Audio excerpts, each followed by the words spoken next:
Our next speaker will be Dr. Daniel Goroff. He is the Deputy Director for Science and Society at the White House Office of Science and Technology Policy. In that role, he leads the administration's efforts to enact evidence-based policy in science, technology, and innovation, reflecting the perspectives of individuals and communities who make up a civil society. Dr. Goroff has spent his entire career as a mathematician and an educator.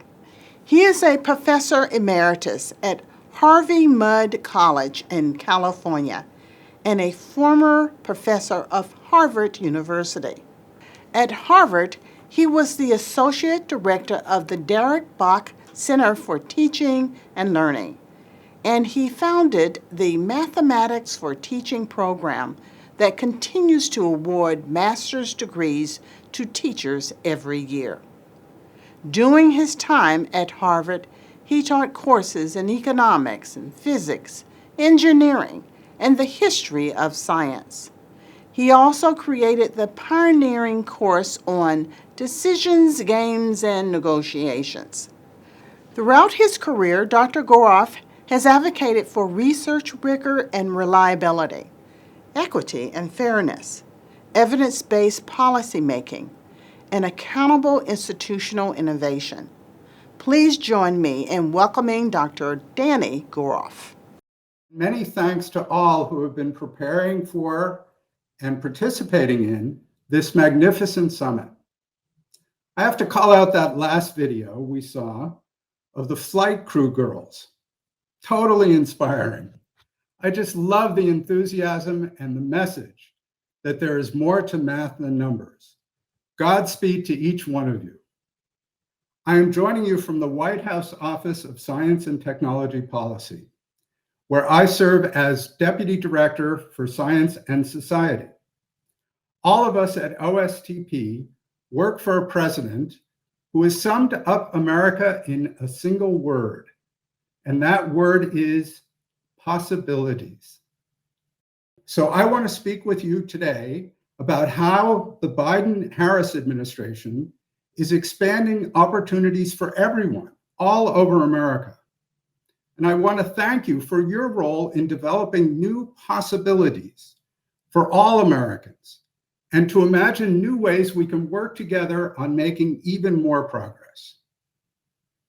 You know, I'm particularly delighted to be here as a former math teacher, teacher educator, and the founder of a master's degree program on mathematics for teaching.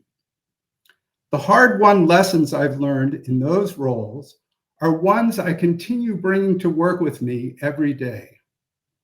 When I think about STEM education, I especially keep in mind how cumulative mathematics is. Mathematical skills build from the bottom up, and that means that what we can learn, do, and teach depends on what others have learned, done, and taught. Everything is widely interconnected rather than narrowly top-down. So we're all in this together, dealing with the truths of mathematics that are universally shareable. Each of us may have our own favorite approaches or cultural traditions, but the theorems of algebra and geometry belong to everyone. If you try to contradict those theorems, no one will believe you for very long. Perhaps that is why, quite apart from its usefulness, the teaching and learning of mathematics has been seen as a beautiful force for good by civilizations throughout the world and throughout history, including the ancient Greeks, whom we associate both with Euclidean geometry and with Athenian democracy. A core principle for the Biden-Harris administration today is this idea of building together from the bottom up and from the middle out. President Biden is leading us through critical times for our country and for the world. The Biden-Harris administration is therefore working with exceptional energy and dedication to improve economic security national security, environmental security, pandemic security, and cybersecurity, not to mention protections from injustice, inequity, and intolerance. President Biden's Investing in America agenda is growing the American economy from the bottom up and from the middle out, not the top down. From rebuilding our nation's infrastructure to driving over $470 billion in private sector manufacturing and clean energy investments in the United States, to creating good-paying jobs and building a clean energy economy that will combat climate change and make our communities more resilient. And it's working. Bidenomics is working. The economy has created more than 12 million jobs since the president took office, including 800,000 manufacturing jobs. We've recovered all the jobs lost during the pandemic and more. The private sector has invested over $470 billion in new manufacturing here in America, including multi-billion-dollar semiconductor factories and electric battery plants. 32,000 infrastructure projects and awards across 4,500 cities and towns have already been announced to rebuild our roads and bridges, strengthen our ports, and make our coastal communities more resilient.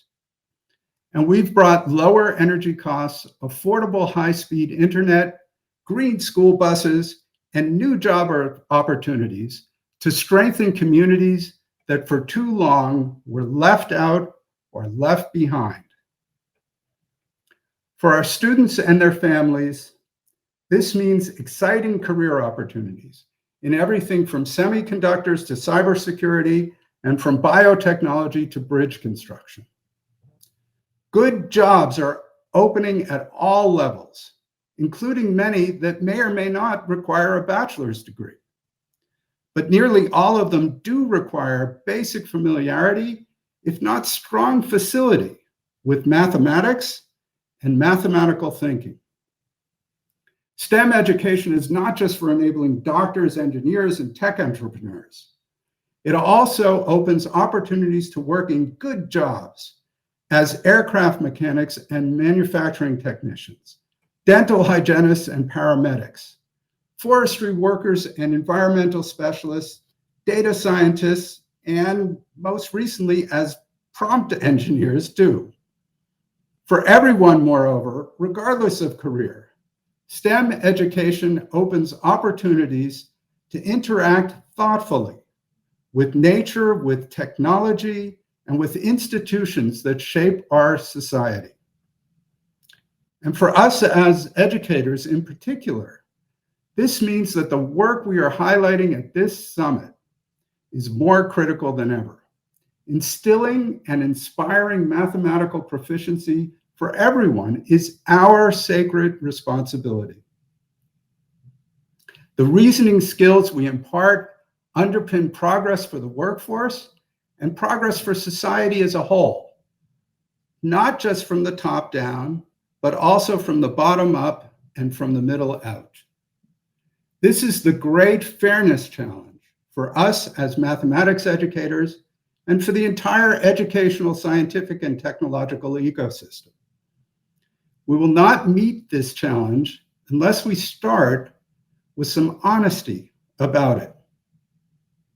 As I've learned from my colleagues, that kind of honesty requires being open and transparent about current inequities in the system, being specific and precise about who lacks resources and why, being direct about how exclusion and discrimination harm both the composition of our workforce as well as the ability of different communities to contribute to innovation. And let's also be honest about the reasons there is advocacy at summits like this and elsewhere for some educational policies and actions, but not for others. Is the purpose of such advocacy to maintain privilege? I hope not. Is it to carry out reforms based on somebody else's hunch about what will sound popular? Well, maybe perhaps that happens more often than we would like to admit. Or are we motivated by sound and scalable evidence based on educational experiments that compare treatment and control groups? Ideally, that's what goes on, but not yet often enough. The Biden-Harris administration is working to reach this ideal by gathering evidence about promising policies and then implementing the successful ones at scale. Educators like you can help. Here are just my top 3 points about how and why such evidence is important enough for you to help generate right now. First, OSTP runs the Committee on Science, Technology, Engineering, and Mathematics, or COSTEM. Many of you know Nafisa Evans, the force behind it all. As directed by Congress, this interagency group, COSTEM, is working on the federal government's next 5-year strategic plan, not just for STEM education, but for STEM workforce development generally. There's broad consensus about principles and priorities, goals and values, trends and accomplishments to date, as we've discussed. But what about implementation plans, progress measurements, and feedback mechanisms? All this is too important to be based on hunches. We need solid evidence. Do we have that evidence these days? Not enough. And that's my second point. In mathematics education, we've tried lots and lots of pretty good ideas in the past. Many have not been so successful. And there's always been spirited controversy about what does work and why.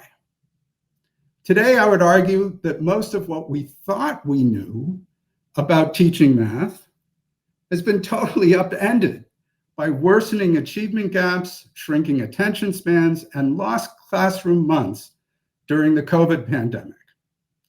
Not only that, but much of the rest of what we thought we understood about math education is now being overturned by chatbots as we try to figure out how to harness the benefits of AI while controlling the risks. For these and other reasons, it just feels like a whole new world. Let's start learning about this new world systematically, almost as if from scratch, using the tools and methods now available. And my third point is that there are exciting new tools and methods available to generate the evidence we need.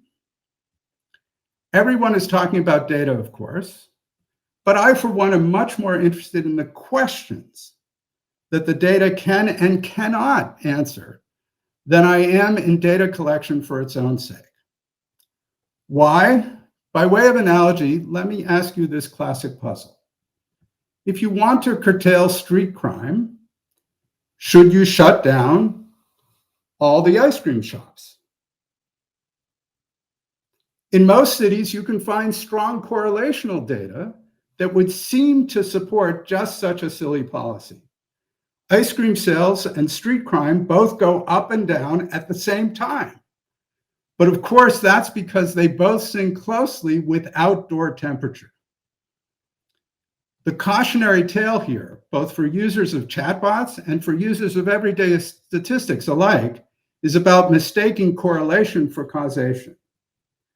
Specifically, all that large-scale observational studies can give are correlational hints about what to investigate further.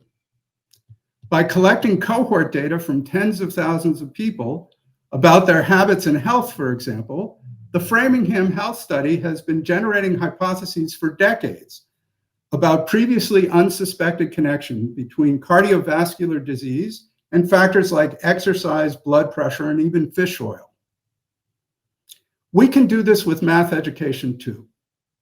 But like all policy questions, deciding whether or not prescribing fish oil is no better than prescribing snake oil requires causal conclusions, not just correlations.